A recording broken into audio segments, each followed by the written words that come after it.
Hello and welcome to the Ricardo Factor. Here we're doing our first video interview with Hank and Cupcake. First one? Yes, you are the first interview. It's an honor. Yeah, definitely. You're going to have to talk into this. That's all right. It's an honor, I said. Well, I picked you guys because, one, you're coming into Brooklyn, and I figured why not start it off with, I believe, a great band coming from Brooklyn. Thank you. Like really quick history, we met at a New Sonic party. That's how we met the first time. You guys needed a cable, and I was like, hey, I got a cable for you guys. And then everything flourished from there. So real quick, where are you guys from originally? Born in Israel and raised, for me, in Australia, on and off. Okay. For me, just Israel. Okay. And then what brought you guys together musically? We were in the military together in a band in the military. Okay. Like a touring band within the military. We played shitty covers. Okay. But we met. Oh, wow. And okay. we came together. And we started a cover band of my then favorite, well, still one of my favorites, Susan Vega. Okay. It's like covers for Susan Vega, Tori Amos, some Beatles. So that was our first band outside of our army cover band. We had a civilian cover band. Okay. And then after that, we went to music school together with the guitarist who was in our cover band. And we entered a competition that was to create a new arrangement for a famous Israeli song. Okay. And we won. Nice. So the prize was... You went through a cover. Yeah. We did a cover song. What was the cover song? Well, it was an Israeli song, but the prize was to record a song for free in the studio in the music school. So we recorded an original song that I wrote, and it came out really well, and that's how we started another band in Israel that's called Silent Water, and it's very mellow and jazzy and sophisticated. And then we got sick of that, so we started Hank and Cupcakes. Nice, okay. What got you, I guess the military got you into the music. Then when you left, when you came to New York, what year was that when you started in New York? 2008. August of 2008. So it's August right now. Yeah, so we've been here 9 years. 9 years. Wow, Yeah. there you go. It's 9-year anniversary, I guess. Yeah. Okay, so this tour that you're doing, or are you still on tour now? Mid-tour. You're in mid-tour, okay. And this is going towards where, like, what area? Is it just all over the U.S. or just a certain area? Mostly East Coast, up and down, Midwest, South. Okay. No West Coast this time. Okay. And what brought you to New York? The best city in the world. Okay. Here, I'll let you have a special love for New York. Yeah, I do. Okay. But it's not what brought us to New York. Okay. There was no reason. You just like, it was New York, we're just like, yeah, let's go to New York. Okay. And we like knew that. a lot of Israeli musicians in New York as well. Really? Who did we know? Do you want to start going through names? Only the guitar player from our cover band. Maybe that should tie the... Okay. Oh, yeah. That's what tied you to New York. Okay. All right. So what made you pick the bass out of all instruments? It's like, first of all, you have to understand that I'm a very non-musical person. Okay. And I picked it because my friend was playing guitar, and I was It only just... has 4 strings. I wanted to do something, and I thought that it would be, I don't know, maybe something fun that we can do together. Okay. And I don't know, I enjoyed the lower frequencies very sparsely, but I was a kid. I didn't have like a rationale, and I wasn't the musical type at all. Okay. So.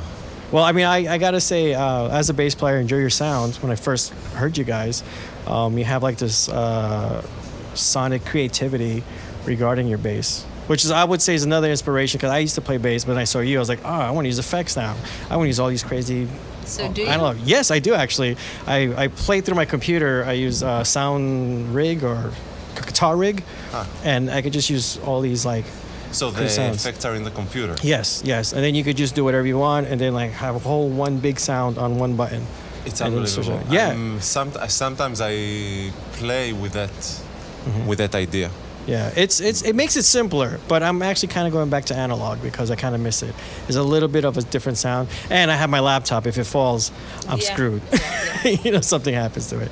Okay, and then so let's talk about, I guess, you have a third member now into, which I'm very, congratulations. Thank you. Thank you. I mean, I saw the whole process. You just When doing you shows. say third member, I think we should clarify that we had a baby, Yes. not a band. Not the, third member of the family. Yeah. There you go. But yeah, I remember just seeing you and performing up to pretty much the day you were giving birth, most likely. Well, the last show was about 2 weeks before. yeah, something like that. Yeah. Yeah. And again, I think we discussed you were just amazing, even though on stage. Well, I'm glad that you thought that. Yeah. I mean, I just saw it. And I think we had like a conversation. I was like, well, how do you do it? And you told me it's like each day it's different because It was a very challenging tour. I just imagine. The tour with a pregnancy. Okay. Extremely. Not that this one isn't, but for other reasons. Oh yeah, of course. I mean, it's something new. But it's good that there's something challenging other than the music.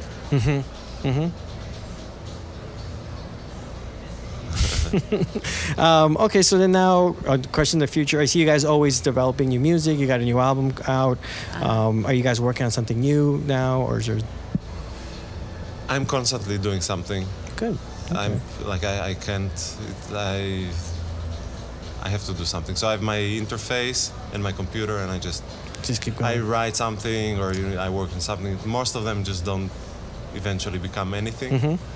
But we also started. Well, you have a new project. Yeah, and I record doing this on tour. I sort of recorded a side project of my own, which I'm gonna release probably when we get back from tour. Okay. And also we started working on new material for a new record, which is very exciting.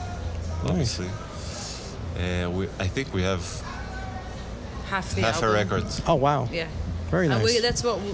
That's what we do usually when we're done with this long summer tour. Then we can get in our holes and just write and work on a new album. All right. And how's Atlanta? You guys are in Atlanta, Georgia, or Atlanta? Yep, it's good. It's good. It's treating you good? It's a good music scene. Nice. It's a nice, warm, hot city, just like I like it, and very up and coming. That's what I've heard. That's what I've heard.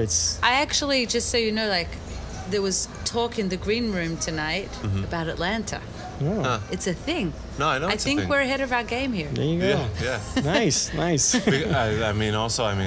I think New York is becoming very, very hard for many. I constantly hear musicians struggling.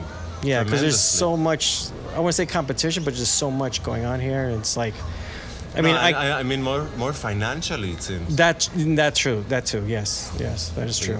New York has become very expensive, and I know people's gone to LA, moving down south. I'm still struggling here. Where do you live? Park Slope. Oh, okay. And it used to be really bad to live there. Now it's like the place to be. It's so expensive there. Yeah. So, but it is what it is. We'll see what happens in the future. Yeah. But well, I want to thank you guys for being the first interview. Oh yeah. Thank you. And then also great job tonight at Brooklyn Bazaar. You guys had a great show with Sharkmuffin and the other band. Grim Streaker. Grim Streakers. Great band. Great two bands that opened for you guys. Yeah, it was a good high energy female fronted night. Yes. Yes, it was really good. All right, it was all female fronted. Yeah. I didn't even think about That's right. Because that's how much of a feminist I am. There you go. But well, guys, thanks again. Looking forward to hearing more of your stuff in the future, and also when you come back to New York, I'm always going to be around and looking to see your shows. Thanks a lot. Thank you. Thank you so much. Thank you for watching. Love you. And thank you very much. Love you guys too. And thank you for watching, and stay tuned for our next video. Yes.